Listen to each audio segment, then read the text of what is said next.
Okay, we're going to get this ball rolling. I'm Sucessor2L. I'm Duck3825. And we're legitimately ending Batman Week with this video, not another video that's already been published. We are going to be doing Mask of the Phantasm. Alright, we're looking at Mask of the Phantasm, which was the theatrical release for the Batman animated series. I'm Batman. Vengeance, the night, the unseen force, supersonic justice, sugar rush, beer, big boss. Anyway, Metal Gear.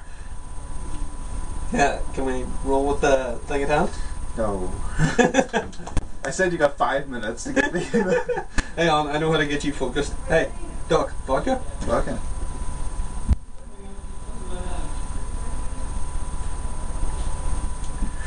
Okay, Mask of the Phantasm came out in the early to mid 90s. It was the first spin-off film of the Batman animated series. It's also notable for being the first in the Batman animated series they legitimately show a character die, where we see several mob bosses are murdered over the course of the show.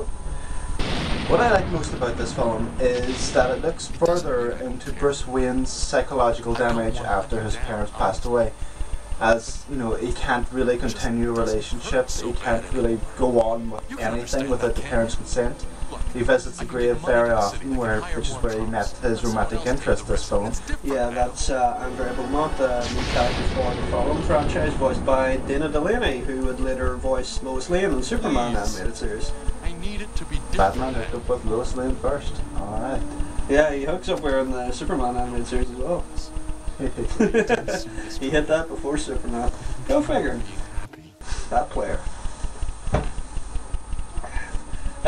In the backstory of Andrea Beaumont, we also get a wee bit of insight into the backstory of, although you don't realise it at the time, of the Joker. You get to see a bit more of his backstory. We also get to see the sort of evolution of Bruce Wayne to Batman, and it shows you like some of the things that finally drove him over to being Batman. And to continue on my note, it actually really drives home the character of Bruce Wayne and Batman together. It gives them further character development, really deep insights, instead of this crazy Bat menace who just goes around kicking ass crime for very, really no good reason. Like, we all know the story, the parents died and all like that, but what would finally push someone over the edge, you know, martial arts training, weapons, all like that, what finally drove him over the edge? Furthermore, what else? Batman got some. Yeah, Batman finally got some. In this film, quite clearly it's seen, Batman definitely did hook up with Andrea, both in the past and in the future again when he meets up with her. We also get to see the evolution of their relationship, the fact they were in love when they were younger. She left him because of her father's mob connections when she came back in light of these mob bosses dying. Although initially frosty, the two of them did hook up again after a sequence where Batman's nearly killed. Okay. Doc just had to run to the bathroom there, so I'll just continue on. We get to see a bit more of the Joker in this here. He really steals every scene he's in. Mark Hamill is fantastic in this movie. He also just shows as well that he's willing to help out previous ties, but in his own way. Like that scene with him and that mob boss is quite good.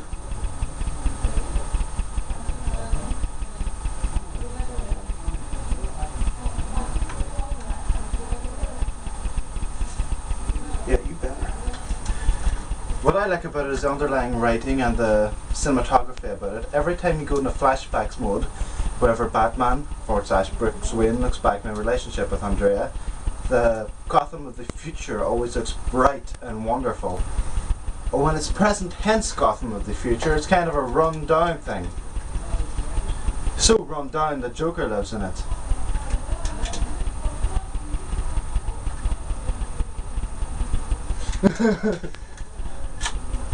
It keeps looking back and forward, and in the past the flying cars and everything looked really, really exciting. And that's while Andrea Beaumont is with him. It looks wonderful. Future is bright for Bruce Wayne.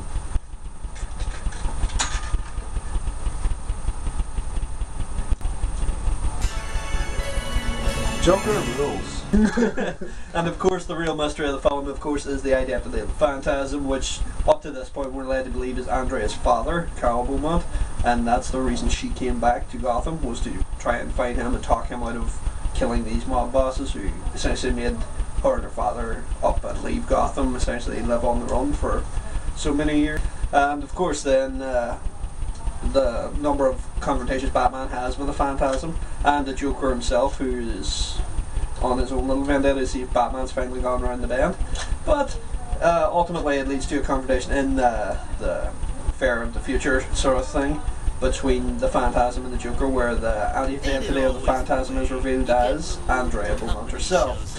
It seems that Joker had figured this out a lot quicker than Andrea, but then it led on to Bruce anyway. But Bruce eventually figured it out once he drew a little face on one of the photos, actually, just to figure out that this one guy, this lucky shot, is the Joker. So yeah, ultimately all three of them have a confrontation. Batman talks Andrea out of killing the Joker at that spot. Batman and Joker have a little fight, ending with a jetpack ride, and ultimately the place is about to explode. Andrea shows up and takes the Joker, who lets out one of his best Joker laughs of the film. Bruce ultimately escapes through pure blind luck, and we sort of end on a downer note. Him in the Batcave, he finds the locket belonging to Andrea with a picture of the two of them in it. The next time we see her, she's on a boat leaving Gotham, acknowledging that she's alone. We don't know what happened to Joker. It ultimately ends with Batman sort of being Batman, you know, top of a building, shooting off into the night, hero moment, and then credits. Ultimately, this is a very good film. It got an actual cinematic release. The characters are really well drawn. It brings a lot of the psychology of Batman into it, as well as bringing up the past of Joker, expands on the characters. It's all really well acted out. What do you think, Doug? Your opinion? I guess definitely. It's a must-see if you're a fan of the Batman animated series. There's no doubt it adds so much to the character of Batman, and it has some great action scenes in it as well. And plus, the Joker. The Joker. God bless Mark Hamill. Mark Hamill. Well, I think that'll close us off here. That is officially the end of Batman Week for me, Sucessor2L. You may see something from Duck3825. Yes, definitely working on stuff. Look forward to it. Real Solid Snake is finished off. So, thanks for watching.